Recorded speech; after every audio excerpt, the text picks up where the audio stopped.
क्या काजल राघवानी का पतन होना भोजपुरी में शुरू हो गया है? आपसे एक और बता दें, काजल राघवानी की पहचान अब भोजपुरी में पूरी तरह से खत्म होने वाली है और ऐसे में काजल राघवानी की पहचान खत्म होती आप सभी को आज हम लाइव प्रूफ दिखाने वाले हैं। पहले तो अगर आप सभी देखना चाहते हैं काजल राघवानी की पतन होने की पूरी कहानी, तो आप सभी हमारे वीडियो के साथ अंत तक जरूर बने रहे। तो वीडियो में आगे बढ़ने से पहले वीडियो को लाइक और चैनल को सब्सक्राइब करना ना भूले ताकि ऐसी नए अपडेट आप सभी के लिए। तो आप सभी को बता दें, अब काजल राघवानी को झटका मिलने लगा है उनके ही कमेंट के जरिए। जी हाँ, काजल राघवानी अपने इंस्टाग्राम अकाउंट पे ये पोस्ट शेयर किया और काजल राघवानी जैसे ही अपनी पोस्ट शेयर किया उसके बाद से खेसारी के फैंस और काजल राघवानी फैंस काजल राघवानी को जमकर टारगेट करने लगे। तो आप सभी को हम बता दें, खेसारी और काजल राघवानी के फैंस काजल राघवानी को नसीहत देते नजर आ रहे हैं कि खेसारी से आपको सारे क्लियर शिकवे खत्म कर लेनी चाहिए और आपको खेसारी के साथ फिर से भोजपुरी में आगे बढ़नी चाहिए। यह खेसारी और काजल राघवानी के फैंस ये बात बताते नजर आ रहे हैं कि आपके बिना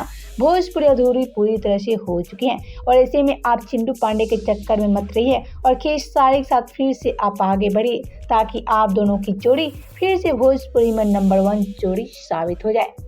आपसे एक और बता दें, आगे एक और यूजर ने लिखा कि तेरा वजूद सिर्फ खेसारी भैया की वजह से था, आज तू खुद देख ले। यानी कि ये सारे ट्रोलर्स आज काजल राघवानी को जमकर ट्रोल कर रहे हैं। और वहीं आगे एक और राम प्रभु यादव नाम के यूजर ने कहा कि कौन देखेगा तेरा मूवी, क्योंकि आज तेरा मूवी हम लोगों को पसंद नहीं आती है। तो वहीं ये सब को लेकर आज सारे कमेंटर आज काजल राघवानी को जमकर ट्रोल कर रहे हैं और इसी में आज खेसारी और काजल राघवानी की फैंस ही काजल राघवानी को जमकर टारगेट कर रहे हैं और अपनी बातों के जरिए ये बात बताते नजर आ रहे हैं कि जब तक तुम खेसारी लाल यादव के साथ थी तब तक तुम भोजपुरी की नंबर 1 अभिनेत्री थी, लेकिन आज खेसारी से तूने विवाद कर लिया और तेरा वजूद भोजपुरी से एकदम से खत्म हो गई। पहले तो आप सभी का क्या कहना है काजल राघवानी कितने बड़े खबर को लेकर, बताएं हमें नीचे कमेंट बॉक्स में।